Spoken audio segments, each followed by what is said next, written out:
worst that can happen? Musicians and entrepreneurs, this is a story you need to hear. So back when I was a teenager, I didn't know what I wanted to do in the music industry. So I went on LinkedIn because I knew that's where the decision makers were. And I thought, right, I'm going to message them and get some work experience. And this is all parts, labels, music journalists, promoters, A&R. And I knew that I wanted to try it and see what I enjoyed. I thought in my head I wanted to be the UK's best music promoter. So I messaged the promoter and manager of Pete Tong because I knew they were putting a show on at the O2. I said, can I come? I'll make teas and coffees. And I was really enthusiastic with them. And to my surprise, they said yes. And I came down and I networked like my life depended on it.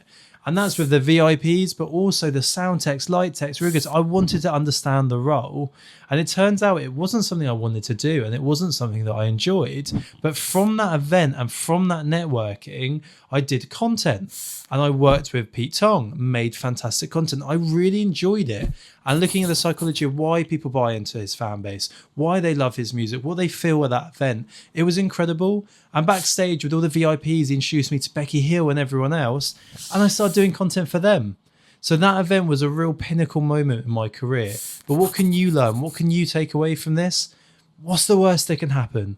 If you don't ask, you don't get. The worst thing that's going to happen is they say no or ignore you. So just go for it. Get on LinkedIn, get on Instagram DMs, message people doing what you want to do and see if you can do some work for them for free. Just help out because the experience and contacts you'll get will be life-changing. And I said I did this as a teenager, but the truth is I still do it today. Comment below if you've ever done this. Have you got any success stories or is it something you want to try? I want to know. And remember, great music deserves great conversation.